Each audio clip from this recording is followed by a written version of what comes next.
Ikala, kumusta? May buntag Iligan, may buntag Mindanao, may buntag Pilipinas. Adlaw nga Miyerkules karon sa 8 ni buwan sa Mayo ning tuiga 2024. Sangan sa ato station manager Pastor Ruben Solapas kini ang inyong KSR Kabisaya Nonay B. Ang matod sa halay sa balita sa alas 7. O karon sa uluhang tudling sa ato mga balita, gi-instalar o gitaod na sa Hinaplanon Pumping Station ang bag-ong 75 HP nga pump. Mga atletang Iliganon ipadala sa Kamigin alang sa NMRAA 2024. Aktres nga si Maricel Soriano ni angkon sa Senado nga nanag-iya siya og condo unit nga nalambigit sumala pa sa aktibidad sa illegal nga droga. Ex-Chief Presidential Legal Counsel Panilo gipanghimakak ang sumala pay pagpalagpot sa pwesto kang Presidente Bongbong Marcos.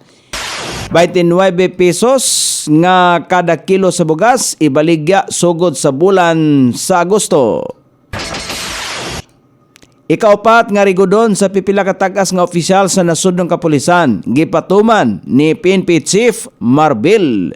Balita sa gawas sa nasod G7 gipirmahan ang kasabutan nga ipaundang na ang tanang coal plant sa tuig 2035. Balita sa kinabuhing Kristohanon, Bible distributor sa China gisintensyahan og 5 ka tuig nga pagkabilanggo.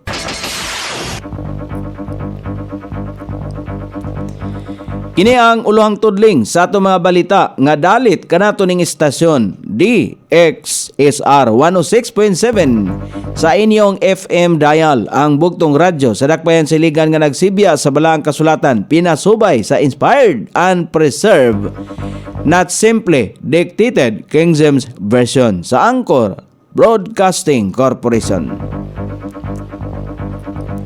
O karon sa kompleto nga detalye, gi-instalar na sa Hinaplanon Pumping Station ang bagong 75 HP nga pump.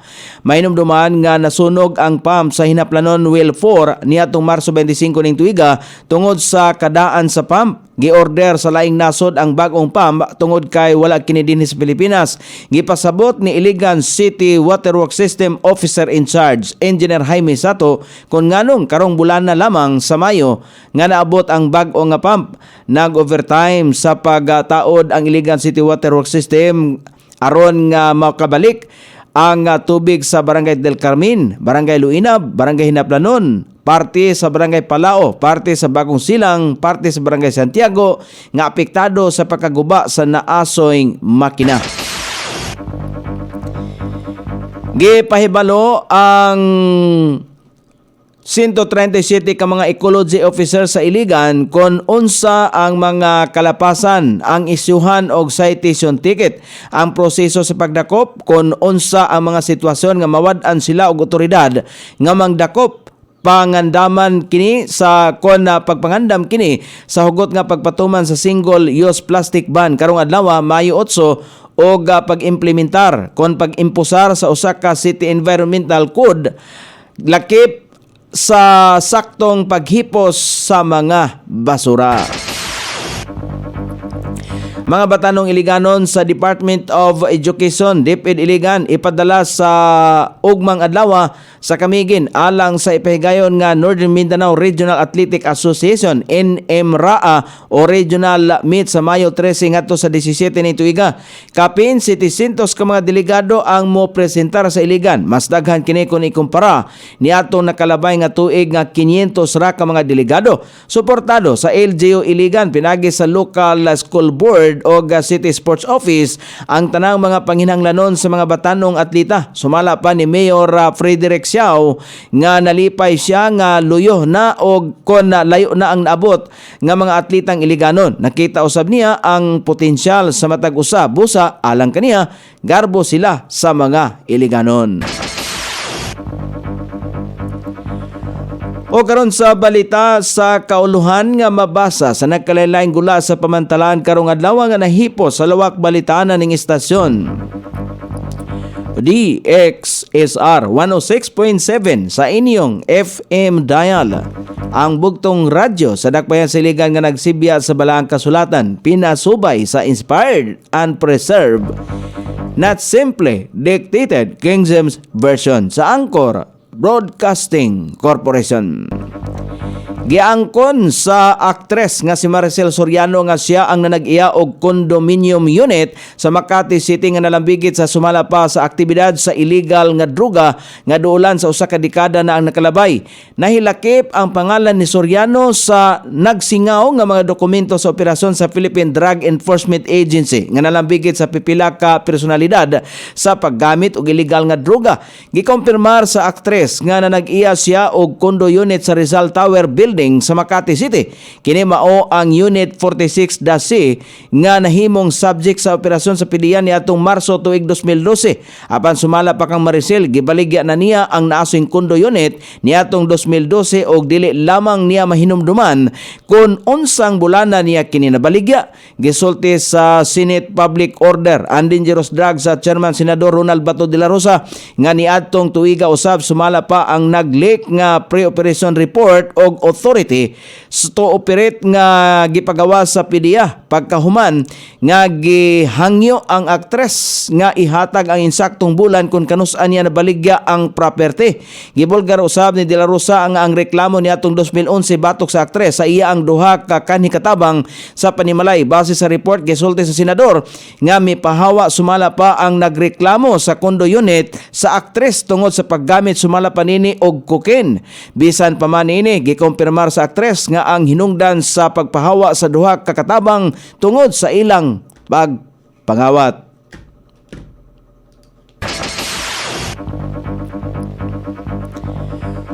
Hugot nga gipanghimakak og walay kamaturan ang mga pahayag ni kanhi Senador Antonio Trillanes IV batok ang kanhi Presidente Rodrigo Duterte. Kini ang gihatagan og katinawan ni kanhi Chief Presidential Legal Counsel Attorney Salvador Panilo. Sumala pa kang Panilo, walay kamaturan ang nahimong pagbulgar ni Trillanes, sumala pa'y makapila na kahigayon ang pagsulay sa kampo ni Duterte nga palagputon sa pwesto si Presidente Ferdinand Marcos Jr. Gitawag usab ni Panilo nga usa ka renegade si Trillanes nga ang gusto lamang nini mao ang publicity tungod kay hingpit na kining nawad-an og silbi sa larangan sa politika o nahimong politically irrelevant na.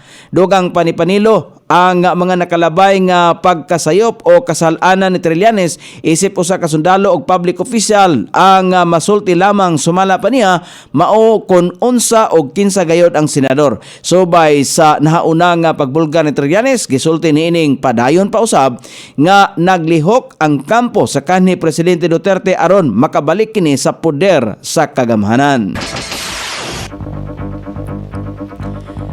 Nakahanay na ang tanan nga magbaligya og baratong bugas ang kagamhanan pag-abot sa bulan sa Hulyo o sa bulan sa Agosto. Sumala pa kang niya Administrator Eduardo Guillen nga ana sa 29 pesos kada kilo ang ibaligya nilang bugas sa mga kadiwa. Gisulti ni Guillen nga aduna na sila mukabat sa usa ka gatos ka milyon ka kilo sa bugas nga na-produce pag-abot sa bulan sa Agosto.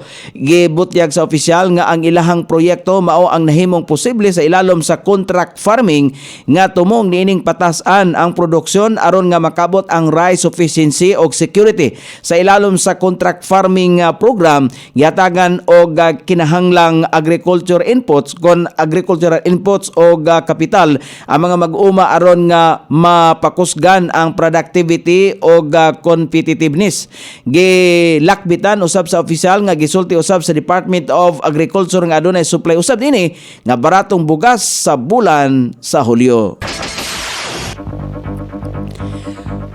Sobling nagpatuman og pinakabag-ong rigodon sa pipila ka mga tag-as nga opisyal sa nasudnong kapulisan si Philippine National Police Chief Police General Romel Francisco Marbil sa ikaapat nga higayon sugod dihang siya ang natudlo sa iyang posisyon. Pipila ka adlaw human ang dili pala magdugay nga gipatumang lahugay sa pipila ka opisyal sa kapulisan ang subling nagpagawas og special order ang National Headquarters sa PNP kun asa epektibo Cebu. Sugod karong adlaw Mayo 8 ning tuiga ang mga tungdanan si Police Major General Bernard Banak sa Directorate for Police Community Relations. Mohuli pa kaniya isip bagong acting director sa PNP Special Action Force mao si Police Brigadier General Mark Pispis nga kanhi nga tungdanan isip direktor sa Southern Police District sa National Capital Region Police Office kundiin pagahulipan usab siya ni Police Colonel Leo Victor Rosete nga nagagikan sa Police Retirement and Benefit Service. Samtang gitudlo usab isip bag-ong direktor sa Police Retirement and Benefit Service mao si Police Brigadier General Dindo Reyes gikan sa Directorate for Controllership. Pagpatinaw pa sa nasudnong kapulisan ang pinakabag-ong lahugay sa pipila ka mga tagas nga opisyal kini gumikan sa pagkabakante sa pipila ka posisyon human ang pagretiro sa pipila sa ilang mga opisyal sa kapulisan. O karon sa balita sa gawa sa nasod nanumpa ang mga miyembrong kanasuran sa G7 nga sirad-an na nini ang tanang mga coal plant operations sa ilahang mga kanasuran inig-abot sa tuig 2035. Kini nga plano sugdan o ginahinay sa tuig 2030 aron nga masiguro nga mahimo ang kasabutan. Gilauman nga ang hinay-hinay nga pagsirado sa mga coal plants makatabang usab sa pagpagamay sa carbon emission nga dala sa naasoy mga planta. O karon sa balita sa kinabuhing Kristohanon, gidakop sa mga kapulisan sa Huhot, Inner Mongolia sa nasod sa China ang napulo ka mga Kristohanon nga nasakpang namaligya og mga kopya sa Biblia. Usa sa mga Kristohanong nadakpan mao si Ban Yanhong nga gihukman og 5 ka tuig nga pagkabilanggo tungod sa mga kasong illegal business operations og illegally selling and distributing Bible. Samtang 5 pa ka mga kuyog niya nga nadakpan nakagawas apan si Ban ug ang iyang asawa ang wala gipagawas sa prisuhan. Sa kasamtangan gidangop pa sa korte ang kaso ni Ban sa iyaang ug iyang asawa. O karon sa kahimtang sa papanabana sa dagan sa panahon, ang esterlis padayon makapektar sa nasod nga Pilipino. Ang tibok dapit sa Mindanao makasinati sa panalagsang pagpangdagom ngadto na sa mapanganuron nga kalangitan. Inubanan sa patak-patak ang mga pag-ulan, kilat og pagpanalugdog epekto sa esterlis og localized thunderstorm. Hinay ngadto na sa kasarangan nga hangin ang mga gikan sa silangan ngadto sa amihanang silangang direksyon nga mao'y magpasulabi sa tibok dapit sa Mindanao ug ang kadagatan hapsay ngadto na sa kasarangan ang mga pagbalod. Sukod sa temperatura dinhi sa Dakbayan Siligan, ang kabugnaon ana sa 26 ug ang kainiton mosangko sa 31 degrees sentigrado. Ang adlaw misilang kaganiya sa alas 5:31 ug mosahop unya sa alas 5 kon alas 6:15 sa sayong takna sa kagabihon.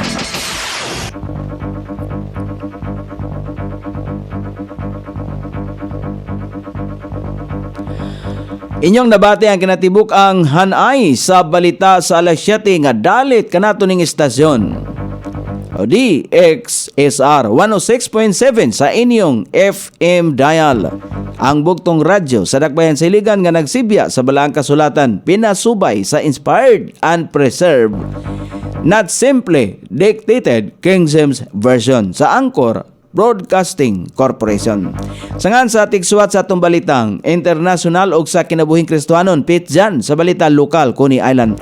Sa ato station manager Pastor Robin Sulapas. Kini ang inyong KSR Kabisaya Nonebi. Magpasalamat og maingon. Maayong buntag, Iligan.